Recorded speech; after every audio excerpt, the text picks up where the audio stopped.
What we're looking at here are the Treasury Inspector reports that are part of the collection due process hearing package that I put together. Here you see our notes, and what I've done is I've gone through some of these partial reports and full reports that are here in these different files, and I have collected some of them into notes, and this is the TIG to notes.doc, which I'll be changing into an RTF file. Anyway, what I've done here is I've located, the places that the Treasury Inspector General said that they were falling down in their duties. It says, although appeal, like for example in this one here, although appeals to centralize all 7 types of casework to the 6 campuses, it cannot be determined if its efforts have achieved its goals of getting the right work to the right employee and providing the highest quality of customer service.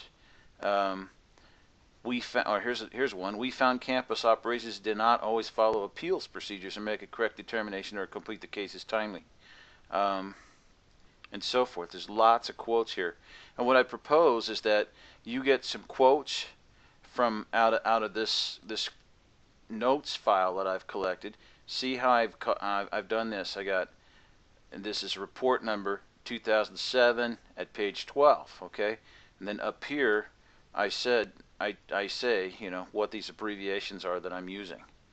So you may need to also put these I don't know what you call them, definitions in your collection due process hearing request. Because I propose that what you do is you tell the hearing officer that, hey, I know that you screw up because the Treasury Inspector General says so in these quotes. And then look at these here. Here's one from this report here. It says appeals hearing officers did not include the impartiality statement or document whether collection function met all legal and administrative requirements when filing or issuing a notice of intent to levy. So we're going to come to another section that I put as part of this where I get several Freedom of Information Act requests that are designed to reveal whether all legal and administrative requirements have been followed. So what we're looking to do is trap the hearing officer in a lie. So you're going to send in the FOIAs at the same time that we're sending in the request for the hearing, and then wait for her to say they were all followed, and then you go, you liar, they were not, because look here, here's proof that they weren't. Okay, let's go to the next one here. See, look at this one. It says, however, TIGTA, that would be Treasury Inspector General, identified a small portion of CDP, which would be collection due process, and equivalent hearing cases in which hearing officers did not include impartiality statements. In addition, some taxpayers are not provided with the right to a hearing because appeals employees did not make sufficient attempts to contact taxpayers before closing their cases. Also, some taxpayers might not have received an appropriate or complete response to issues raised in their appeals. Now, what this tells me is that what you do is you put in lots of issues and make it really difficult for them to do their job. I mean, now if you put in 12 issues or 15 issues, now they've got to address each and every issue, and they've got to do something other than just say frivolous. And especially if you follow, if you glean your issues from the argument section of this package that that I covered in another video. And look at this. Some case files do not include documentation necessary to evaluate the completeness of the appeal's response. Some taxpayers receive correspondence that was not accurate or clear and do not fully address the issues raised by the taxpayers. So we're going to take this and we're going to combine it together with this right here. This is 26 U.S.C. section 7214, and basically what this is crimes by officers, unlawful acts of revenue officers and agents. If any officer or employee, so this would include hearing officers, acting in connection with any revenue law of the United States. So any revenue law would include 6330 of Title 26, which is what we're dealing with here, collection due process hearings, and 6320 also with respect to liens. Who, with intent to defeat the application of any provision of this title, fails to perform any of the duties of his office or employment. So So what you do is you take those things and you tell in your collective due process hearing request, you say, I know Tig said this, and I'm waiting for you to screw up, because when you do, I'm going to ask that you be criminally prosecuted for your failure to perform your duties. And look at this next one. This is also under subsection A. This is subsection 7. A7, who makes or signs any fraudulent entry in any book, or makes or signs any fraudulent certificate, return, or statement. So if they say all the steps were followed and you send in FOIA requests and you can prove that all the steps were not followed, then that would be a fraudulent statement for the purposes of this and grounds for getting them criminally prosecuted. Now, if you're unsuccessful in getting them criminally prosecuted, that means nothing. I mean, that what happens is as soon as you accuse them of having committed a crime, then the next thing to follow is it invalidates everything that they did. In other words, now they have an interest in the case. It shows that they didn't do their job right, and you should be entitled to start over in front of a fresh hearing officer that is fully aware that if they don't do it right, that you're going to ask that they be prosecuted also. So then down here it says that they'll be dismissed from their office, discharged from employment, upon conviction thereof, should be fined not more than $10,000, and imprisoned not more than 5 years, or both.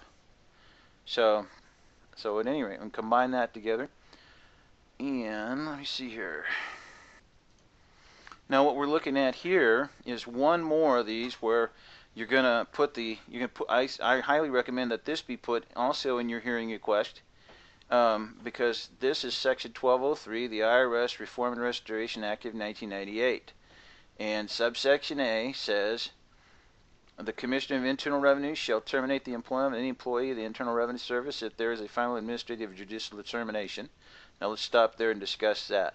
Administrative or judicial determination. So that means that you could go to your area director and you could say, we need you to make an administrative determination, or you could go to the court, and under this section I think it gives a court jurisdiction to make a judicial determination that, and maybe what you would do is you would do that under a breach of fiduciary duty suit in federal court.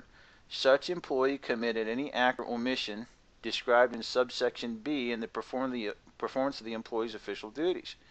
And when you start to look into all of the authority that comes in this package, you're going to find out a lot of the discussion is about Constitution. Due process consists of what the statutes set out. If the statutes say, here's what due process is, and they don't give it to you, then what they've done is denied you due process, and they have committed an act or omission as follows. And it goes on here to say, such termination shall be a removal for cause on charges of misconduct. And now here's the acts or omissions right here that are talked about. This is subsection B, right? It says, with respect to a taxpayer representative, or other employee of the Internal Revenue Service, a violation of any right under the Constitution of the United States. So you have a right to due process. If the statute says, look, you get a determination of all your issues, you need to have a deal set out about regarding impartiality. The thing is supposed to be done in a document and not a phone call. Then what that means is you've been denied due process, and now you can go after the appeals officer for their job. And I really think that what's highlighted in red right here should go in each and every collection due process hearing request. You should just put them on notice that if you fail to give me all full due process under this statute that gives me the right to this hearing, then I'm coming after your job. And then look here, the next one, violations of the Internal Revenue Code of '86. This is also under B. Department of Treasury regulation or policies of the Internal Revenue Service, including the Internal Revenue Manual, for the purpose of retaliating against or harassing a taxpayer. And so basically put that in your hearing request, and this is also this section 1203 is part of your argument section of the package. And then look at also down here. Here's another thing. 18 U.S.C. section 872, extortion by officers and employees of the United States. And this could be an issue that you could raise in your collection due process hearing request. This is whoever being an officer, employee of the United States, or any department or agency thereof, or representing himself to be or assuming to act as such, under color or pretense of office or employment, commits or attempts an act of extortion, shall be fined under this title or imprisoned not more than 3 years, or both. But if the amount so extorted or demanded does not exceed $1,000, you should be fined under this title or imprisoned not more than 1 year at both. So, and then down here underneath this is all this case law that talks about what constitutes extortion. So, and this is called Section 1203, the Reform and Restoration Act. .rtf in your argument section of your package.